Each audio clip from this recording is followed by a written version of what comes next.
kulanti wacan wanaagsan daawadayaal idin ahaantiina waxaan leenahay meel walba joogtaan ku soo dhawaada barnaamijkeena faaqada ciyaaraha maanta waxaynu ku soo qaadan doonaa qodobo dhowr oo ay ka mid yihiin horyaalka Premier League kala horeyntiisa iyo waliba sida markaasi loo kala badshay isbuucan iyo isbuucii la soo dhaafay haddaba kulamada soo socdo iyo waliba waxa lagu go'aamin doonaa horyaalka Premier League cid qaadaysa haddaba maalinta talaadada ahi waxa la ciyaari doonaa maalinta arbacada oo arbacadu kulanka ugu dambeeya ee la wada ciyaari doona uu yahay kooxda Arsenal oo martigelinaysa kooxda Liverpool haddii Arsenal ay ka badiso kooxda Liverpool waxay markaasi cadaan doontaa in horyaalka ay Arsenal markaasi u galbayay haddaba isbuucan ayaa waxa wada ciyaaray kooxda Arsenal iyo waliba kooxda Bournemouth ayaa markaasi gurigeeda iyadoo joogta waxay ku hormartay gool oo si qaldan oo ugu baasay gadaal ciyaaryahanka Gabriel Magalhaes oo isku dayay inuu gaarsiiyo banoonigaasi Portieriga si ay gadaal uga soo dhisaan kubadda balse inta uusan gaarin Portieriga ayaa waxa goolhayaha ayaa waxa markaasi dhaxda ka qabsaday kubaddii mid ka mid ah ciyaartooyda weerarka kaga ciyaarta kooxda Bournemouth oo halkaasi markaa si daba marsiiyay goolhayaha kooxda Arsenal ee David Raya haddaba wixii inta ka dambeeyay waxa ay markaasi isku dayday kooxda Arsenal in pressure xoogan ama cadaadis xoogan ay saarto kooxda Bournemouth oo markaasi gurigeeda joogtay maadaama kooxda Arsenal gool lagu lahaa oo ay raadinaysay gooshaas inay iska bareejeyso haddii ay wax ku dari kartana ay ku darsato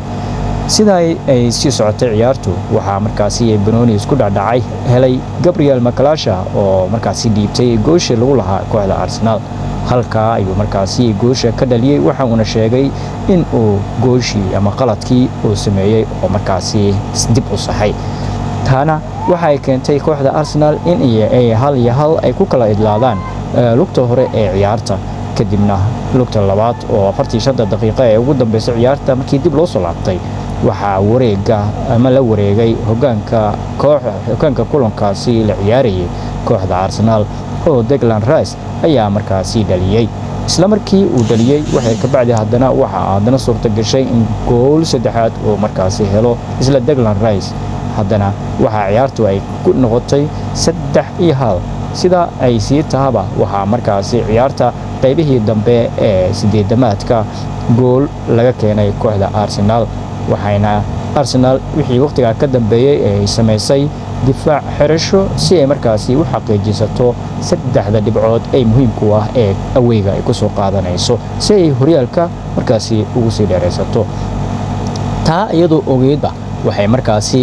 ay message ama fariin cad u dirtay kooxda Manchester City oo horyaalka markaas kula tartamaysay Man City waxa ay la ciyaartay shalay ciyaartooyda kooxda Chelsea oo ay ku martigelisay garoonka Etihad Stadium ciyaarta waqti hore ayaa waxa ay kooxda Manchester City ay dhashatay hal gool waxaana markaasi lagu kala aaday kambiyada ama ciyaarta qaybta nasashada 1-0 oo ay ku hogaaminaysay kooxda Manchester City sida ay tahay ciyaartu markii dib loo soo laabtay waxa isku dayday City inay markaasi laweyso oo gameka ay disho laakiin waa ay suurtagali weydo ciyaarta dhamaad markii ay gaartay oo loo soo dhawaaday daqiiqadaha ku darista ciyaaraha ayaa waxa laga dhaliyay ciyaartaasi goolkii barbarada ahaa 1-1 ay noqotay garoonka oo dhan ayaa sawaxan isla wada kacay kooxda North London ayaa waxa ay noqotay mid badbaadisa kooxda Arsenal rajada ay ka lahaydna Premier League ay markaasi u suurtagelisay inay markaa hore u sii dheeraysato haddaba kooxda Chelsea waxay markaasi suurtagelisay in ciyaartu ay ku idlaato 1-1 wixii waqtiga ka dambeeyay City ayaa waxay noqotay ilaahu hooyaa laga badinin oo difaac ay gadaal u gashay iyadoo la ogaa City inay raadiso hadii gool lagu lahaado ama ciyaartu ay dhamaad tahay inay bareejeyso ama ay gool raadiso ayadii ayaaba xaalka ku xumaado gadaal ay gashay 15 daqiiqo ee ugu dambeysay 6 lagu daray waxaaba kubadda la wareegtay oo celis ka noqotay abaabka hore ee kooxdaasi Chelsea haddaba sidoo kale la liigaha waxa markaas la ciyaaray kulankii oo markaas la wada sugayay ee kooxda Real Madrid iyo Real Sociedad Real Madrid ayaa 5-1 ku badisay sidoo kale Inter Milan ayaa 2-0 ku badisay Bologna kaga badisay Atlanta iyo waliba Napoli iyo Roma ayaa iyaguna isla dheelayeen waa markaasi ay badisay Lazio iyo Roma Lazio iyo Roma ayaa labi eber Lazio iyo Napoli ayaa labi eber ku badisay waxa sidoo kale dheelay Atlanta iyo sidoo kale kooxda Roma ayaduna markaasi Roma ayaa markaasi laga badiyay waxa markaasi kulamadii ugu dambeeyay ay ahayd marka barnaamijkeena faqadaada ciyaaraha aynu ku soo faaqidaynay Premier League oo ay ugu sareyso 48 dhibcood haysato kooxda Arsenal halka kooxda ku xigtana ay tahay Man City iyo waliba kooxda Aston Villa oo min 42 dhibcood isla leh tan iyo inta dib ugu kulmi doono barnaamijkeena faqadaada ciyaaraha waxaan leeyahay waa saaxiibkiin bariyo idin leh fadlan hala share gareeyo page-ka haddii aad follow noo tahayna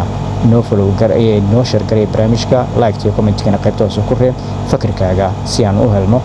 sidoo kale haddii aad ku cusub tahay fadlan inoo follow gareeyo page-ka like iyo share-tana hanaga ilaabin mahadsanidin assalaamu calaykum waraxmatullaahi tacaala wabarakaatuh